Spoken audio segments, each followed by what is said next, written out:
Amantísimo pueblo del Cairo, esta es mi ponencia con el número 5, el pensamiento filosófico del cristiano. Soy Milady Cecilia Durán desde San Cristóbal, República Dominicana. El cristianismo no era una filosofía propiamente dicha, sino una religión que, tal como queda expresado en los dogmas de la Iglesia Católica, fue fundada por Jesucristo, Hijo de Dios, enviado por Dios Padre como Mesías para salvar a los hombres según habían anunciado los profetas hebreos. La designación de cristianos se dio por primera vez a los habitantes de Antioquía que profesaban la fe predicada por San Pablo. La religión cristiana se convirtió en menos de 3 siglos en la religión oficial del Imperio Romano y se arraigó tan profundamente a los más esenciales aspectos de la cultura occidental que logró sobrevivir a la caída del propio imperio y convertirse en el sustrato básico de la civilización occidental.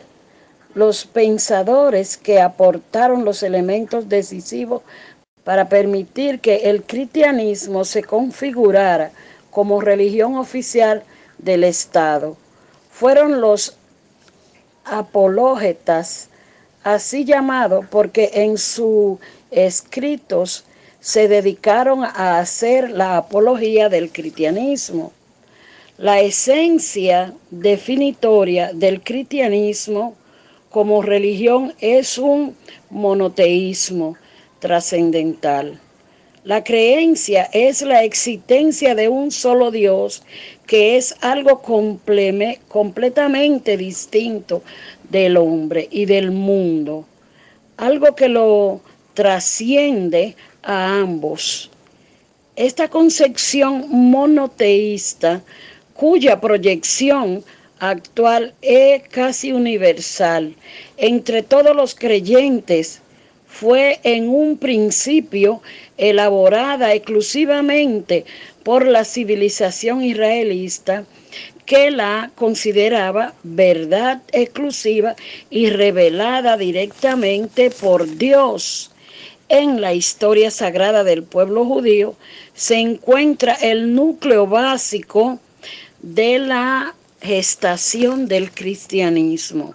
Los filósofos cristianos adoptaron muchas ideas del pensamiento griego pagano. De los escépticos epicúreos adoptaron argumentos contra el politeísmo. Aristóteles le prestó una serie de conceptos filosóficos como los de sustancia, causa, materia, que eran imprescindibles para tratar los delicados y sutiles temas de la teología cristiana. La creación del mundo a partir de la Santísima Trinidad, etc. La moral estoica aportó algunos elementos a la ética cristiana. El platonismo, con su desprecio del mundo sensible, su creencia en la inmortalidad del alma humana y la afirmación de la existencia de un mundo celestial, fue una prefiguración del cristianismo. Refiriéndose a Platón, dijo San Agustín: nadie se ha acercado tanto a nosotros. Podemos dividir la filosofía cristiana medieval en 2 grandes periódicos de Patriarca y la Escolástica. Amor a la sabiduría, saber sistemático, caracterizado por su sentido racional, que no rompe la fe históricamente. El primer pueblo que filosofa es el griego. ante la realidad, buscó por primera vez una explicación no extralógica o sobrenatural, sino racional. Es así como a partir de los griegos se extiende por todo el mundo antiguo este espíritu racionalista Grecia. Por ello, el tiempo de la encarnación de Cristo, el mundo andaba dominado culturalmente por los ideales intelectuales del genio griego. No obstante, en el ambiente judío en general y en el palestinense en particular, Marcos, donde nace el cristianismo, el helenismo siempre fue rechazado y nunca penetró a fondo los elementos judíos. La comunidad cristiana, al contrario, por la vocación universal de su mensaje, pronto estuvo en contacto con el espíritu griego y su dimensión filosófica, especialmente cuando la Iglesia rebasó las fronteras de la Tierra Santa y cuando entre sus conversos hubo elemento proveniente del helenismo. Sin embargo, en el Nuevo Testamento, los contactos con la filosofía de la época son circunstanciales. Jesús no hizo comentario alguno sobre los filósofos griegos. El episodio más específico lo encontramos en Hechos 17, que nos dice: pasando por Antípolis y Apolonia, llegaron a Tesalónica, donde había una sinagoga de los judíos. Cuando Pablo en Atenas discutía con algunos epicúreos y estoicos, representantes de las dos principales escuelas de filosofía de entonces. Por otra parte, en toda la escritura solo aparece una vez la palabra filosofía, y en un contexto peyorativo. Colosenses 2:8 nos dice: mirad que nadie os engañe por medio de filosofías y huecas sutilezas, según las tradiciones de los hombres, conforme a los rudimentos del mundo, y no según Cristo. Se establece un contraste Cristo-filosofía en el contexto de una filosofía independiente, autónoma y autosuficiente.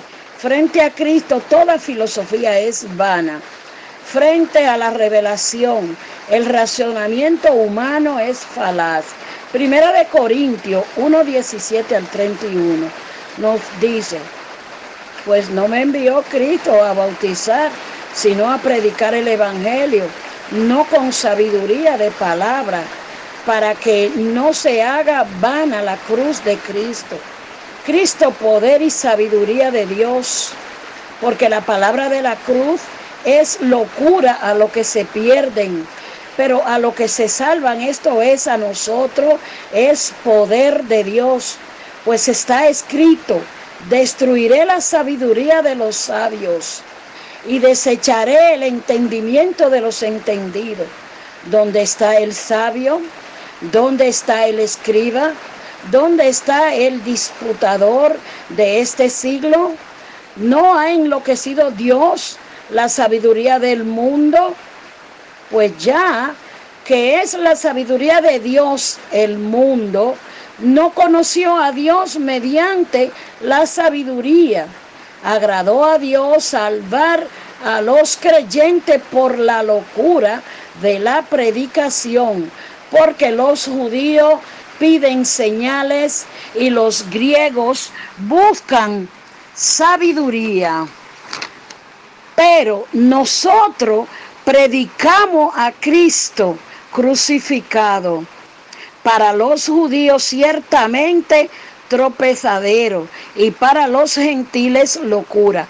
Mas para los llamados así judíos como griegos, Cristo, poder de Dios y sabiduría de Dios.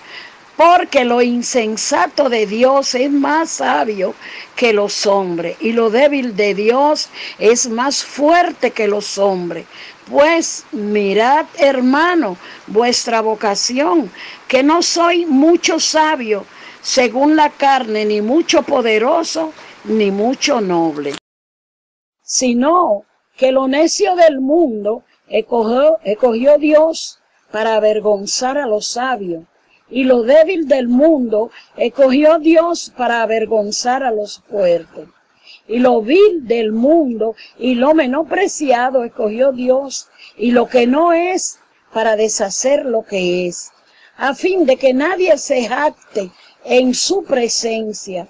Mas por él está vosotros en Cristo Jesús, el cual nos ha sido hecho por Dios sabiduría, justificación, santificación y redención, para que, como está escrito, el que se gloría, gloríese en el Señor.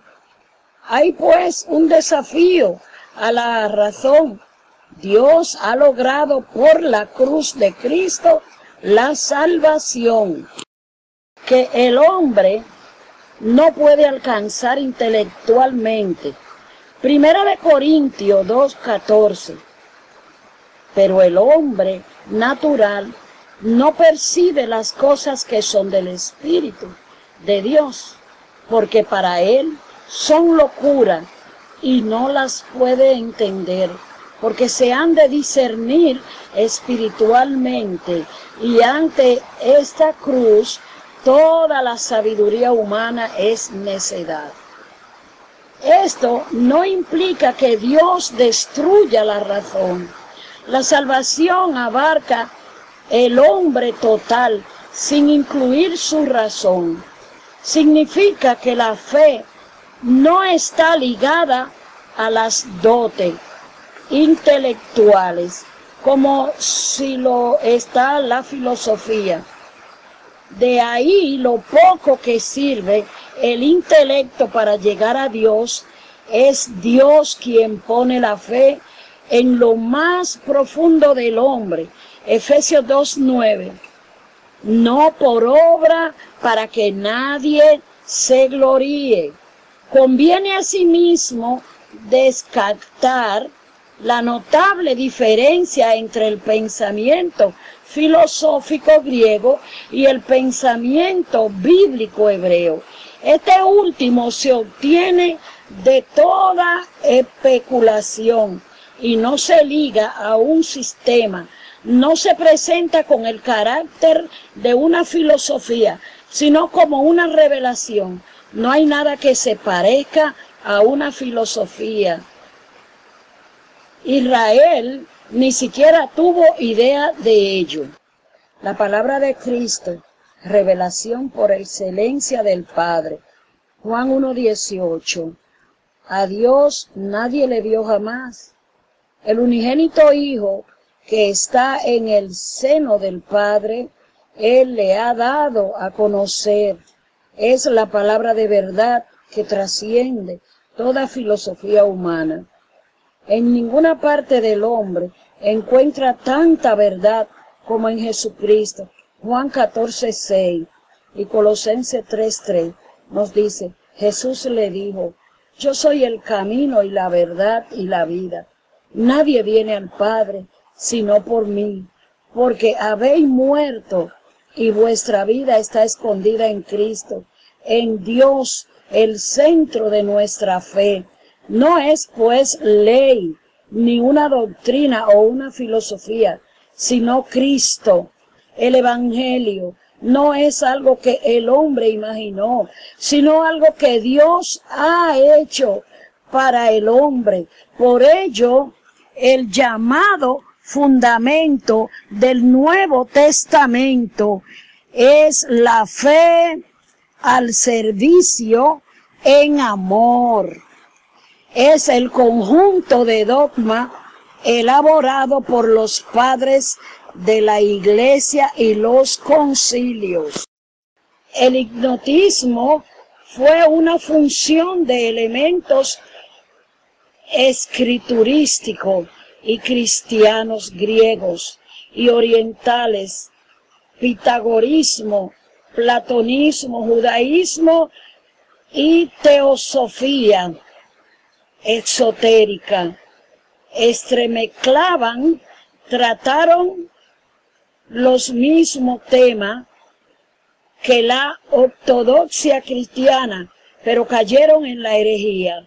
Sus principales aportaciones fueron a situación de la fe por una forma de conocimiento racional llamada gnosis, afirmación de un dualismo entre Dios y la materia, posteriormente mejor desarrollado por otra herejía, el maniqueísmo, desarrollo de la noción de Dios desconocido. El Dios del Antiguo Testamento no es el verdadero Dios, pues ha creado la materia, origen del mal. Origen 184-253 abogó por la utilización de pruebas filosóficas en la especulación teológica, como Parmenides creía que la esférica era la forma perfecta, y en un texto afirma que los bienaventurados entrarán en el cielo rodando porque habrán resucitado en la más perfecta de la forma de la esférica. Concibió el concilio de Nicea, celebrado el año 325, estableció las verdades de la religión cristiana en forma dogmática e indiscutible. A partir de este momento, la especulación de los padres de la Iglesia fue limitada, no pudiendo entregarse a ninguno de los dogmas y verdades oficialmente decretadas, salvo riesgo de excomunicación. Esta intangibilidad del dogma impuso la definición de la filosofía como ancilla teológica, es decir, como esclava de la filosofía de Dios, como sierva de la teología. Aclarando un poco más, porque quedé confusa en el 9. Dice, el gnosticismo fue una función de elementos escriturísticos y cristianos griegos y orientales, pitagorismo, platonismo, judaísmo y teosofía exotérica. Entremezclaban, trataron los mismos temas que la ortodoxia cristiana, pero cayeron en la herejía. Sus principales aportaciones fueron a situación de la fe por una forma de conocimiento racional llamada gnosis. B. Afirmación de un dualismo entre Dios y la materia, posteriormente mejor desarrollado por otra herejía, el maniqueísmo. Desarrollo de la noción de Dios desconocido. El Dios del Antiguo Testamento no es el verdadero Dios, pues ha creado la materia, origen del mal.